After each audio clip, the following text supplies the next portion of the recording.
So, even though what they're doing is wrong, they really are caught in a very tough position themselves. Because what they're doing to us has been done to them. I'm just trying to draw parallels. I'm not justifying it in any way. By the way, when any of the aliens give birth to a child, they take that child outside of the Earth's atmosphere so the child is born fully aware of its reincarnational history, so it realizes who it is, and it doesn't carry the veil. Why is this? Apparently, there is some kind of agreement. If you're born within the Earth's atmosphere, you've got to be veiled. It's just part of what comes with being born here. The Grey's Master's assigned agenda is to create a slave race which is currently in full swing, for the purposes of control, physical services, labor and sexual energy. Now I will explain this. The acts of feeding, war, anger, psychic energy, genetic experiments, hybrids as a food source, genetic and biological materials. The Greys and their masters feed off this, our energy. As examples, if two people are fighting, they create a lot of emotional negative energy. And this is why you will find that whenever there are wars going on, there's a lot of UFO activity. Negative energy. They just feed off it. It's likened to when you're making love to your man or to your wife, and you reach that moment where you are both at the same place at the same time, in a loving benevolent way. That's how it feels for them regarding negative energy release. The energy of fear, that rush of adrenaline, young teens on a battlefield running around scared, this is what they crave, all of the negative emotional aspects. They have also been doing extensive research on the human brain and its capabilities as well as study of the soul. Many people who have been implanted by the Greys, those who are aware of it and those who still aren't, must become aware of the fact that they have actually been on a kind of machine and are being shown and trained to do something. According to the Andromedans, the Greys are training us to fight their war against the Draconians, one of their masters, when they get here, because they are going to use us as their soldiers. Just like when our military sends in the infantry and marines, those implanted will be the first ones on the beach. While the Greys sitting back on board their ships drinking champagne or having a gin and tonic, and wondering how the battle is going. And they have chosen our world to be the battleground. At the same time they are still oohing about preparing the Earth for its new owners. Apparently, the Greys are going to make this attempt, but the inevitable truth is that the reptilians from Alpha Draconis are on their way here now. And this has very serious implications for us. Now, honestly, I'm not here to promote fear. I don't believe in it. But I'm telling you what I've been told to tell you. We have boxed ourselves into a corner, and the only way we can change the outcome is that we have to consciously become aware of what our world is really about, what's really going on here. And we have to create a space of love. Folks, that's the bottom line. By creating a space of love, the Greys, the Draconians, the Orions won't be able to handle the vibration. They have got to leave, or we're going to have to ask for some serious intervention here. In which case, there's going to be war in the heavens as the Bible has predicted. It will be all about saving us. You know, this talk about Ashtar coming down here to save you. Ladies and gentlemen, it isn't going to happen. It's just another belief system. Or how about Commander Hatton, who is saying we will take you to Mars? No thanks. I don't want to go to Mars, it just isn't going to happen that way. Nobody is going to save you, because according to the Andromedans, if you're sitting here waiting for a savior, you are not doing the work yourself. And who would come down here to take you off the hook? For what purpose? You will only recreate the situation again someday. If you haven't permanently evolved to that level of becoming your own savior, your own messiah, then you haven't learned your life's lessons. And this is what the Andromedan's strongest message is. You have got to do the work yourself. You are only responsible for yourself. Nobody is going to take you off the hook. Matter of fact, if they do end up intervening on our behalf, they are not going to stick around afterward and babysit us. That means we have got to get it straight. That we as a race, have got to come together and decide what it is that we want and how we want to live. How are we going to raise our children? What moralities, what laws, etc. Not to be told by somebody else out there, what is best for us.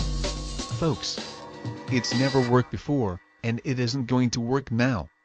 Most human beings would rather die than live being a slave. That's just our nature, our soul, to be free.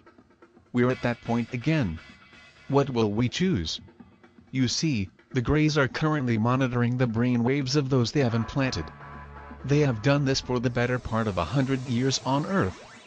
So generations of family members have had implants. The cloning of human beings, of life forms and the art of subversion was taught by the Greys to the NSA. On the two highest levels of human interaction with the Greys within the NSA, there exists cloned human beings and humans so heavily implanted, that according to the Andromedans, they do not consider them human beings anymore. They have joined the group mind of the Greys. They have lost free will. They are clone robots.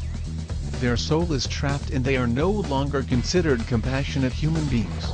The Greys cloned their own race into a caste of slaves, just like ants. They all basically think the same things at the same time. Their minds are like radios. If there are no radio waves, they don't do anything. They have computers which transmit the radio-like waves, telling them what their jobs are, their functions that they must carry out. If the computers, their group mind, were shut down, the Greys would no longer know what to do for themselves.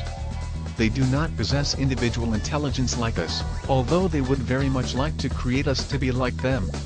The Greys also consider what we call God, a mind, like we think of our own mind.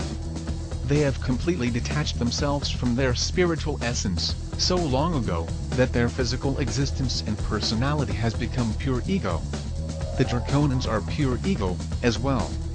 Many other races genetically altered by the draconians, are also experiencing the separation from their own essence too. Now, I don't understand the process or exactly how it works, but the Greys no longer believe themselves to be spirit, to be in essence. They're trapped mentally, emotionally, physically in a physical existence, therefore, that's all they see. They literally disown and fractionalize themselves away from their spiritual essence. It's no longer a part of them. Human beings have also been known to do that themselves, as well. You know, we can fractionalize ourselves into many different personalities. The Greys are pure ego.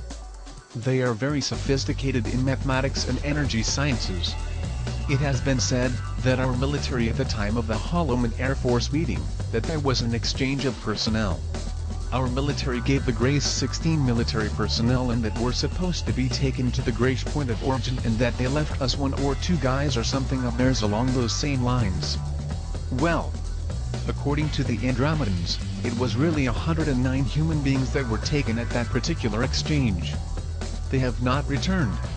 As a matter of fact, they did not go to the Greys' point of origin, which was Zeta Reticuli 2, rather they went to the motherships and Phobos where they were experimented on. The Greys gave virus technology to the NSA, which then was handed on to lower levels within our military complex. In Africa, we find the testing ground for the AIDS virus. There's a reason for this. This virus technology was given by the Greys to the biological unit in Ultra within the NSA.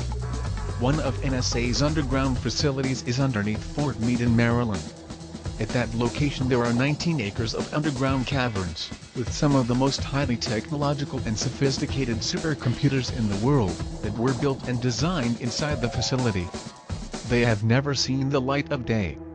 This area, and the one in Mount Hood, Oregon, are engaged in massive surveillance of the world's telephones, telegraph, telex, fax, radio, television, microwave communication, NORD, and also space radio waves. The complex in Mount Hood is where our military is cloning human beings and aliens. I don't know what alien races. Jumping back in history a bit. In the late 1950s, the Greys also approached the Russians regarding the signing of treaties and mutual exchange. The Russians, however, already at the time, were included in the proceedings of the NSA, chose not to sign this independent treaty because they knew full well that the Greys would try to pit the United States against the Soviet Union. It is in fact the Soviet Union that informed JFK of the Greys' presence during the Cuban Missile Crisis. The Andromedans have stated that the Russians were trying to blackmail the US into sharing the alien technology, thus the Bay of Pigs. That's when they put the missiles there pointed at the United States.